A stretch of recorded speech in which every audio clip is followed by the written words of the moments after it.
Pemirsa Khasana, mendengar kemenyan, pastinya di pikiran kita akan langsung mengarah ke ritual-ritual mistik yang biasa dilakoni para dukun atau ke pengantar sesajen yang biasa dipersembahkan di tempat-tempat yang dianggap keramat. Bau kemenyan dianggap mampu menghadirkan arwah jin dan setan. Banyak masyarakat risih dan alergi dengan barang antik bernama kemenyan, sebab di Indonesia pada umumnya kemenyan memang menjadi menu wajib para dukun dan paranormal. Namun sebenarnya kemenyan bukan hanya monopoli bagi para dukun, paranormal atau aktivis mistik lainnya.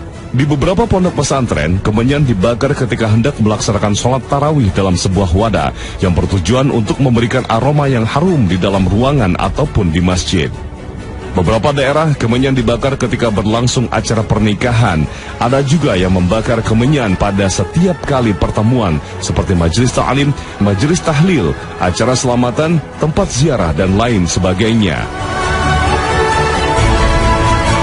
Bukan hanya di Indonesia, bahkan di Masjid Nabawi atau Masjidil Haram, kemenyan juga kerap hadir di beberapa acara seperti acara wisuda tahfidz, acara penyucian, pembersihan Ka'bah dan lain sebagainya.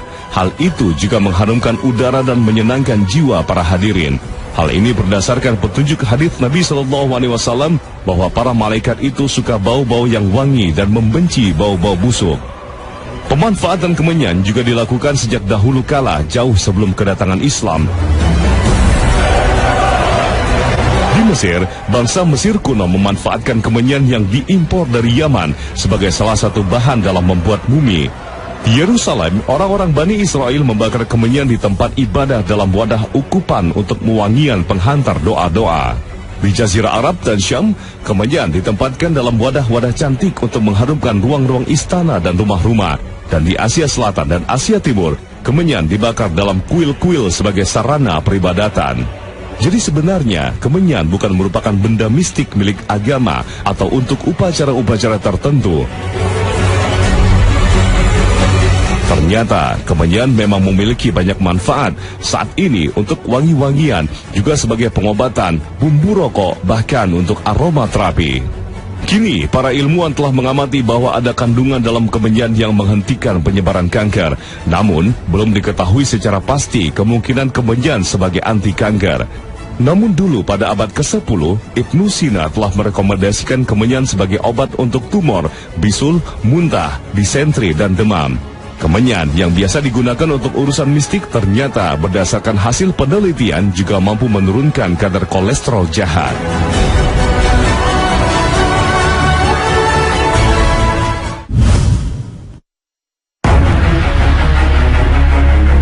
Pemirsa Khasana, pada masa Nabi SAW dan generasi orang-orang soleh, kemenyan sangat disukai. Nabi SAW sangat menyukai aromanya, karena memang aroma kemenyan telah menjadi tren aroma yang banyak disukai orang. Karena itulah, kemenyan digunakan untuk wewangian jenazah. Dari Nafi'i, ia berkata, apabila Ibnu Umar mengukup mayat atau membakar kemenyan, maka beliau mengukupnya dengan kayu gaharu yang tidak dihaluskan, dan dengan kapur barus yang dicampurkan dengan kapur barus. Kemudian beliau berkata, beginilah cara Rasulullah SAW ketika mengukup jenazah atau membakar kemenyan untuk mayat. Hadits riwayat Muslim. Dalam berbagai riwayat lainnya juga disebut bagaimana kemenyan digunakan untuk memberi wewangian pada jenazah. Bahkan Rasulullah SAW sendiri juga berwasiat jika beliau telah meninggalkan dunia supaya kain kafannya diukup sebagaimana disebutkan dalam riwayat Ibnu Hibban. Dari Asma' binti Abu Bakar bahwa dia berkata kepada keluarganya, berilah uap kayu gaharu, ukuplah pakaianku jika aku meninggal. Taburkanlah hanut atau pewangi mayat pada tubuhku. Janganlah kalian tebarkan hanut pada kafanku, dan janganlah mengiringiku dengan membawa api. Oleh sebab itu, termasuk anjuran dalam penyelenggaraan jenazah adalah memberi wewangian pada kafannya. Di antara hikmahnya selain mencegah bau yang kurang enak, juga mengundang datangnya para malaikat, karena malaikat menyukai bau wangi.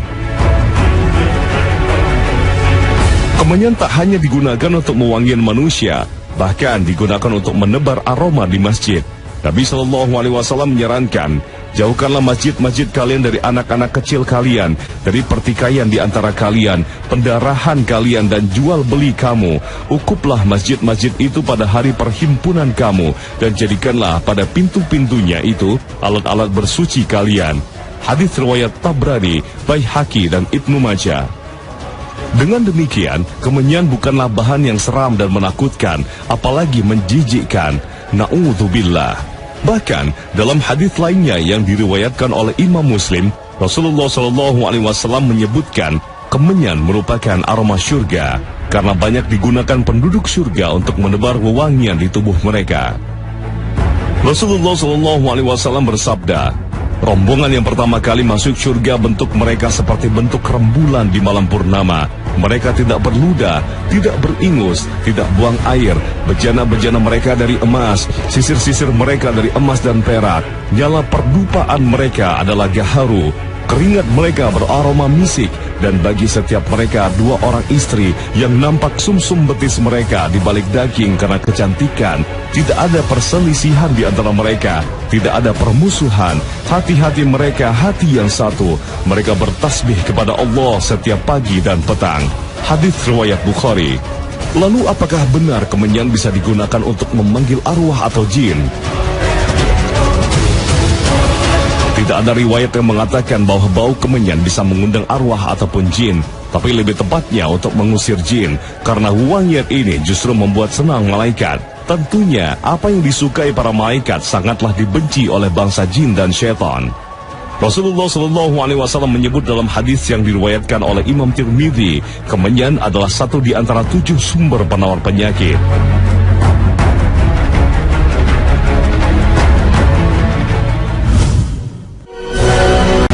Dalam surat Saba ayat 16, Allah menceritakan sisa-sisa dari kejayaan negeri Saba.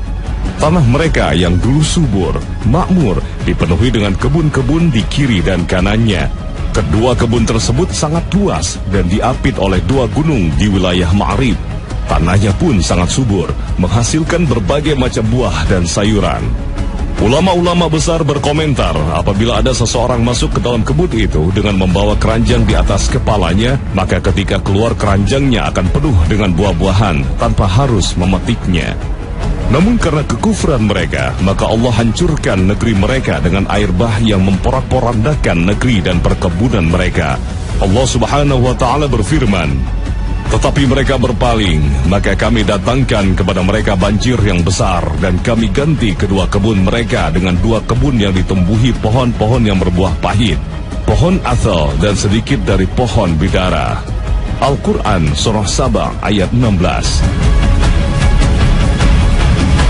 Al-Quran juga menyebutkan pohon bidara di dalam surat Al-Waqi'ah ayat 28, menyebutkan pohon-pohon yang ada di syurga yang diperuntukkan bagi golongan kanan. Dan golongan kanan, alangkah bahagianya golongan kanan itu berada di antara pohon bidara yang tak berduri. Al-Quran Surah Al-Waqi'ah ayat 27-32. Dengan demikian, pohon bidara bukan pohon sembarangan, tapi pohon yang sangat istimewa karena merupakan tumbuhan syurga. Bahkan Allah Subhanahu wa Ta'ala selalu menyebutkan sebagai kenikmatan di syurga. Tentu saja pohon bidara di syurga berbeda dengan pohon bidara di dunia. Jika pohon bidara yang ada di dunia biasanya banyak duri dan sedikit buah, maka pohon bidara di syurga tidak berduri dan banyak buahnya. Awalnya, saat sahabat Nabi mendengar tentang pohon bidara di syurga, informasi ini mengejutkan orang. Karena pohon bidara yang dikenal mereka banyak durinya. Mana mungkin Allah menyediakan kenikmatan syurga dengan pohon bidara yang banyak durinya? Inilah yang ditanyakan oleh seorang Arab Badui kepada Rasulullah SAW. Orang Badui itu mempertanyakan kenapa di syurga ada pohon yang bisa menyakiti penghuninya. Ia pun menyebut pohon bidara. Rasulullah SAW pun menjelaskan bahwa pohon bidara di syurga tidak berduri, berbeda dengan yang di dunia. Dan tempat-tempat duri pada pohon tersebut justru terdapat buah. Dan uniknya, buah-buah tersebut mengeluarkan hingga 72 aneka warna dan tidak ada satupun warnanya sama.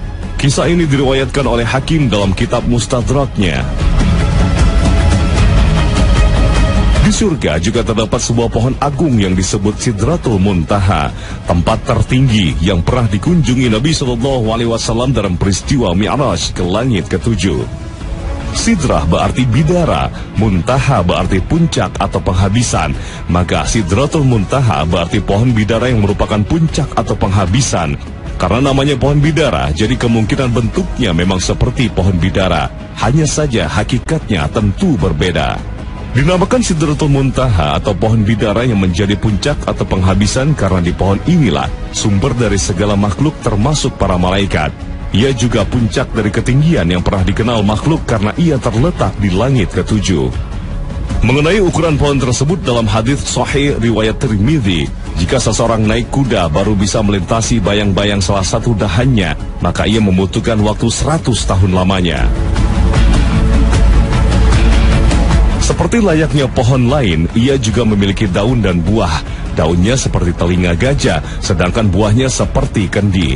Kemudian terdapat laron-laron yang terbuat dari emas. Pohon ini juga menampilkan warna yang berubah-ubah karena diliputi oleh perintah Allah. Pohon ini sangat indah hingga tidak ada manusia yang mampu menggambarkan keindahannya. Di dekat pohon inilah Muhammad SAW telah melihat wujud asli dari malaikat Jibril yang memiliki sayap sebanyak 600 sayap. Dan sesungguhnya Muhammad telah melihat Jibril itu dalam rupanya yang asli pada waktu yang lain, yaitu di Sidratul Muntaha. Di dekatnya ada surga tempat tinggal. Al-Quran Surah An-Najm ayat 13-15. Dikatakan pula bahwa Muhammad telah melihat Allah yang berupa cahaya atau hanya tertutup dengan cahaya. Di Sidratul Muntaha ini Nabi Muhammad SAW mendapatkan perintah sholat 5 waktu. Perintah melaksanakan sholat tersebut pada awalnya adalah 50 kali setiap harinya.